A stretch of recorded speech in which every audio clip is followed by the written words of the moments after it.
नमस्कार, आप देख रहे हैं वीके न्यूज। मैं हूं सुनील राउत और चुनावी मौसम में एक और राज्य में चुनाव का ऐलान हो गया है। जी हां, महाराष्ट्र और हरियाणा में हाल ही में चुनाव हुए जिसके नतीजे आ चुके हैं। अब इसके बाद सबकी निगाहें दो और राज्यों पर थी। कहा तो यह जा रहा था कि 4 राज्यों में एक साथ चुनाव होंगे, लेकिन 2 ही राज्यों में चुनाव हुए थे। 2 राज्य बचे थे। कौन से 2 राज्य? एक तो झारखंड और दूसरा दिल्ली। लेकिन दिल्ली के लिए अभी चुनावी तारीखों का ऐलान नहीं किया है। इलेक्शन कमीशन ने झारखंड के लिए चुनावी तारीखों का ऐलान कर दिया है। तो झारखंड में कब होने वाले हैं चुनाव? झारखंड में अब आज से आचार संहिता लागू हो गई है और 30 नवंबर यानी कि इस महीने की आखिरी तारीख को पहले चरण के लिए वोटिंग होगी। नतीजे कब आएंगे, क्या है पूरा चुनाव का शेड्यूल, हम आपको बताएंगे। सबसे पहले बता दें कि जो झारखंड में चुनाव की तारीखों का ऐलान किया है, मौजूदा स्थिति पर अगर हम बात करें तो अभी रघुवर दास के नेतृत्व वाली बीजेपी और एजेएसयू गठबंधन की सरकार झारखंड में चल रही है। ऑल झारखंड स्टूडेंट यूनियन के साथ बीजेपी ने गठबंधन किया था और सरकार वहां पर बनाई थी। गठबंधन की सरकार चल रही। पिछले चुनाव की अगर बात करें तो 37 सीटें बीजेपी ने झारखंड के चुनाव में जीती थी और जो ऑल झारखंड स्टूडेंट यूनियन जो पार्टी थी उसको 5 सीटें मिली थी। तो दोनों ने मिलकर गठबंधन किया था। कांग्रेस की बात करें तो कांग्रेस को लगभग 10% से कुछ थोड़ा ज्यादा वोट शेयर मिला था और वो 6 सीटें जीतने में कामयाब हुई थी। जेएमएम झारखंड मुक्ति मोर्चा जो अपोनेंट पार्टी है बीजेपी की और बदलाव यात्रा हेमंत सोरेन जो है उसके मुखिया, वो बदलाव यात्रा के शिबू सोरेन के जो बेटे हैं हेमंत सोरेन, वो बदलाव यात्रा लेकर राज्य में निकल चुके हैं और वो एक चुनावी सरगर्मी को तेज कर रहे हैं। जन आशीर्वाद यात्रा पर मुख्यमंत्री रघुवर दास निकले हुए हैं। जन आशीर्वाद बनाम बदलाव यात्राएं चल रही है राज्य में। तो झारखंड मुक्ति मोर्चा को 19 सीटें पिछले चुनाव में मिली थी और इस बार वो जो है सारे विपक्षी दल एक साथ आने की बात चल रही है वहां पर, ताकि बीजेपी को डिफीट किया जा सके। तो वर्तमान में बीजेपी की सरकार है, रघुवर दास मुख्यमंत्री है और विपक्ष में जो पार्टियां हैं वो अब एकजुट होकर रघुवर दास सरकार को सत्ता से बाहर उखाड़ फेंकने की जुगत में लगी हुई है। तो अब बात करते चुनावी तारीखों की। तो अगर हम बात करें 5 चरणों में यहां चुनाव होगा, क्योंकि झारखंड जो है वो नक्सल प्रभावित राज्य है। कई जिले यहां के नक्सल प्रभावित हैं, इसलिए चुनाव आयोग ने यहां पर 5 चरणों में चुनाव कराने का फैसला किया है। पहले चरण की अगर हम बात करें तो पहले चरण की जो वोटिंग है वो 30 तारीख को होगी, 30 नवंबर को। पूरा शेड्यूल ये है कि जो आज से तो आचार संहिता लागू होगी, लेकिन पहले चरण के लिए जो नोटिफिकेशन जो जारी होगा वो 6 नवंबर को जारी हो जाएगा और नामांकन भरने की जो आखिरी तारीख होगी पहले चरण के लिए वो है 13 नवंबर और 16 नवंबर तक आप नामांकन वापसी कर पाएंगे। 30 नवंबर को पहले चरण के लिए मतदान होगा और नतीजे आएंगे 23 दिसंबर को। मतलब 30 नवंबर को पहले चरण का मतदान होगा, उसके बाद लगभग जो प्रत्याशी है उनको 22 दिन का इंतजार करना पड़ेगा और उसके बाद उनको नतीजे मिलेंगे। तो लंबा इंतजार करना पड़ेगा। अगर हम दूसरे चरण के मतदान की बात करें तो 11 नवंबर को इसके लिए नोटिफिकेशन जारी हो जाएगा।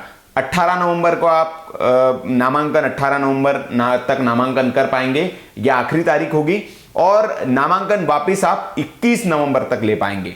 वहीं इसके लिए मतदान जो होगा वो 7 दिसंबर को होगा। मतलब 30 के बाद 7 दिन का गैप है और 7 तारीख को दूसरे चरण के लिए वोटिंग डाली जाएगी। नतीजे वहीं आएंगे 23 को। अगर हम तीसरे चरण की बात करें तो नोटिफिकेशन जो है वो 16 नवंबर को जारी होगा। 26 नवंबर तक आप नामांकन दाखिल कर सकते हैं और 30 नवंबर तक वापस ले सकते हैं अपने नामांकन। 12 दिसंबर को मतदान होगा तीसरे चरण के लिए और नतीजे वहीं 23 को आएंगे। चौथे चरण का मतदान जो है 16 दिसंबर को है और 5वें चरण का मतदान 20 दिसंबर को है। अगर हम चौथे चरण के नोटिफिकेशन की बात करें तो 22 नवंबर को नोटिफिकेशन जारी हो जाएगा। 29 तक आप नामांकन दाखिल कर सकते हैं और 2 दिसंबर तक वापसी ले सकते हैं। अंतिम चरण जो 5वां है उसके लिए 26 नवंबर को नोटिफिकेशन जारी होगा। 3 दिसंबर तक आप नामांकन कर सकते हैं और 6 दिसंबर को नामांकन वापस ले सकते हैं। 20 दिसंबर को वोटिंग होगी। तो कुल मिलाकर जो 30 नवंबर से शुरू जो वोटिंग होगी वो 20 दिसंबर तक चलेगी और 3 दिन बाद, मतलब 2 दिन बाद आप कह सकते हैं 23 दिसंबर को नतीजे आएंगे। तो ये पूरा मोटा माटी जो है ये चुनाव आयोग की ओर से जो जारी किया गया है, इलेक्शन कमीशन की ओर से, ये झारखंड का चुनावी पूरा शेड्यूल है। और झारखंड में आज से आचार संहिता लग गई है और झारखंड बहुत ही नक्सल प्रभावित एरिया है, तो इसलिए चुनाव आयोग ने इतना लंबा प्लान बनाया। छोटा राज्य है, लेकिन आप कहेंगे कि महाराष्ट्र जैसे बड़े राज्य में एक चरण में चुनाव करा दिए गए, हरियाणा जैसे राज्य में एक चरण में चुनाव करा दिए गए, लेकिन झारखंड जो छोटा राज्य है वहां पर 5 चरण में चुनाव क्यों? तो इसका जवाब यह है कि चूंकि नक्सल प्रभावित एरिया है, इसलिए चुनाव आयोग को यहां पर कराना पड़ा। अब बात करते हैं बीजेपी की। बीजेपी यहां पर पूरा जोर लगाए हुए है सत्ता वापसी के लिए, सत्ता में वापसी के लिए। वो चाहती है कि जैसे महाराष्ट्र में अभी तो सरकार बना नहीं पाई, लेकिन सबसे बड़ी पार्टी के तौर पर बीजेपी उभर कर आई है। हरियाणा में उसने गठबंधन की सरकार बना ली, तो यहां पर फिर से वो सत्ता में वापसी के लिए जुगत में लगी हुई है। 65+ का टारगेट लेके चल रही है बीजेपी ने, नारा दिया अब की बार 65+। तो 81 सीटें हैं झारखंड की विधानसभा में और 81 सीटों वाली विधानसभा में 65+ का टारगेट लेकर बीजेपी चल रही है। 2014 के चुनाव में भी बीजेपी ने, जैसे हम आपको बता चुके, 37 सीटें जीती थी और वोट शेयर की बात करें तो लगभग 31.3% वोट बीजेपी को इस चुनाव में मिले थे और 37 सीटें जीतने में वो कामयाब हुई थी। हालांकि पूर्ण बहुमत नहीं मिला था उसे, इसलिए उसने AJSU all Jharkhand student union के साथ गठबंधन किया था और उसमें साथ में सरकार चलाई। हालांकि बाद में जो JVV एक दल था झारखंड का, उसके सारे विधायकों को बीजेपी ने अपने में मिला लिया था। JVM माफ करिएगा, JVM के जो 6 विधायक थे वो पार्टी छोड़कर बीजेपी में आ गए थे और 6 विधायक इन्होंने जीते थे। तो इस बार जो है बीजेपी जो है वो 65+ का अपना नारा लेकर चल रही है और बाकी जो दल है कांग्रेस, झारखंड मुक्ति मोर्चा, ये कोशिश कर रहे हैं कि साथ में आकर बीजेपी को डिफीट किया जा सके। हालांकि अभी ऐसे कोई औपचारिक गठबंधन का ऐलान हुआ नहीं है, लेकिन देखना होगा कि जो झारखंड का चुनाव है वो भी बड़ा दिलचस्प होने वाला है। क्योंकि मोदी सरकार 2.0 के बाद ये दूसरा चुनाव होगा। हालांकि सबको उम्मीद थी कि दिल्ली और झारखंड के चुनाव एक साथ होंगे, लेकिन सिर्फ झारखंड के चुनावी तारीखों का ऐलान अभी हुआ है। तो बड़ा दिलचस्प चुनाव होगा क्योंकि मोदी 2.0 का ये दूसरा चुनाव होगा। पहले चुनाव में तो बीजेपी को दोनों राज्यों में बहुमत तो नहीं मिल पाया, लेकिन सबसे बड़ी पार्टी बनकर दोनों ही राज्यों में बीजेपी उभरी। यहां क्या होता है सबकी निगाहें होगी। बड़ा दिलचस्प ये चुनाव होगा। क्या रघुवर दास फिर से सत्ता में वापसी करते हैं या फिर कांग्रेस या JMM झारखंड मुक्ति मोर्चा यहां पर कुछ गुल खिलाने में कामयाब हो पाते हैं। तो ये झारखंड का चुनावी शेड्यूल था।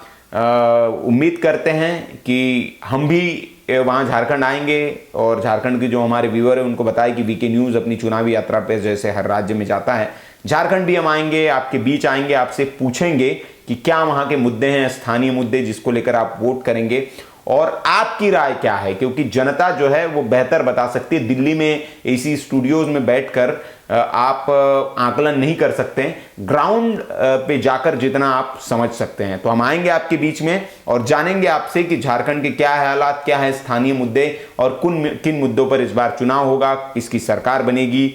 तो आप भी इंतजार करिए हमारा। और अगर आपको ये वीडियो अच्छा लगा हो तो इसे लाइक करें। अगर लोगों को आपको लगता है कि ये जानकारी देनी चाहिए झारखंड में कब चुनाव है, तो इस वीडियो को आप शेयर करें और ऐसी खबरों के लिए हमारे चैनल को सब्सक्राइब कर लीजिए। देखते रहिए VK न्यूज़। नमस्कार।